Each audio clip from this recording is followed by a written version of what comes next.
যারা এই ভিডিওটিকে অন করেছেন তাদেরকে জানাই অন্তরের অন্তঃস্থল থেকে ধন্যবাদ। আমি ভাগের ভিডিওগুলো ছোট থেকে, একেবারে ছোট থেকে পার্ট বাই পার্ট আলোচনা করে আসছি। যাদের ভাগে সমস্যা রয়েছে তারা নিয়মিত ভিডিওগুলো ধারাবাহিকভাবে দেখলে তাদের আর কোনো ভাগের সমস্যা থাকবে না ইনশাআল্লাহ। আজকে হচ্ছে পার্ট 3। চলুন দেখা যাক আজকের আলোচনা। 3 দ্বারা আমি 16কে ভাগ করব।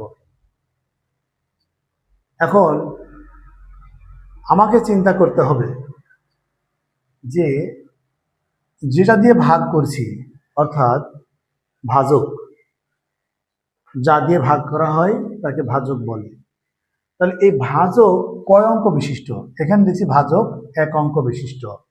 তাহলে আমাকে এবার চিন্তা করতে হবে যে ভাজ্যের 1 অঙ্ক বিশিষ্ট যে সংখ্যাটা তৈরি হবে ওই অঙ্কটি ভাজকের চাইতে বড় হচ্ছে না ছোট হচ্ছে।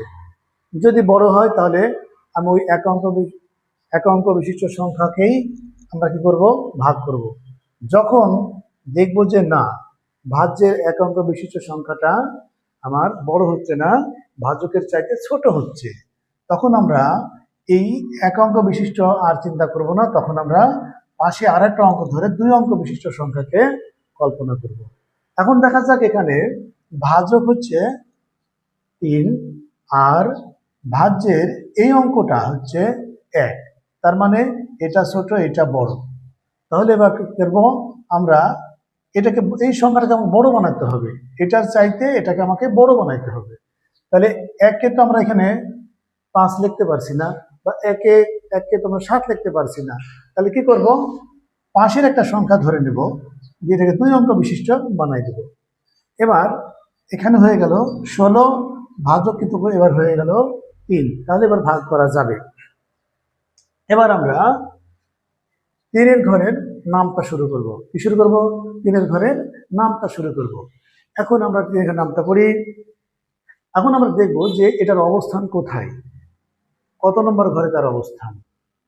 তাহলে দেখি 3 একে 3, 3 দুগুণ 6, 3 তিরিক্ষা 9, 3 চারা 12, 3 পাঁচা 15, 3 ছয় 18। তাহলে দেখা যাচ্ছে 6 ঘর, এই 6 ঘর গেলে পরে আমরা 18 পাচ্ছি। কিন্তু 18 সংখ্যাটা তো আমার 16 চাইতে বড়। তাহলে আমরা এই 6 ঘর পর্যন্ত যেতে পারবো না। 6 নম্বর অবস্থানে 18 রয়েছে। তাহলে আমাদেরকে নিচের কোনো অবস্থানে আছে অবশ্যই। তাহলে আমরা 3 পাঁচা 15, 3 পাঁচা 15, আমরা 5 ঘর নেব। তখন আমরা নেব 5 ঘর। তাহলে 5 ঘর নিলে কত হবে? 3 পাঁচা 15। তাহলে এইখানে আমরা 15 লিখে দেব। এবার বিয়োগ করব।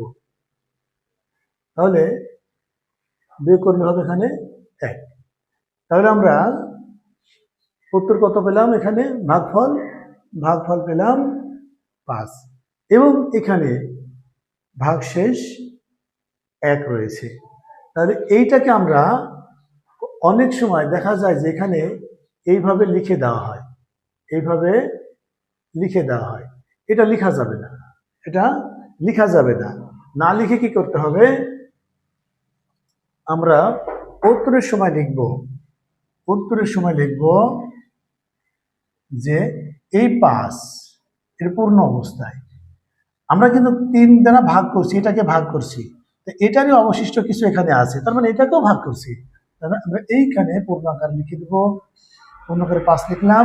এবার এখানে লিখে দেবো কি, এই একটা দেবো, 1কে ভাগ করছি কি 3 দ্বারা ভাগ করছি। তাহলে এইভাবে আমরা লিখে দেব। আমরা এইভাবে যে কোনো ভাগ আমরা করতে পারি।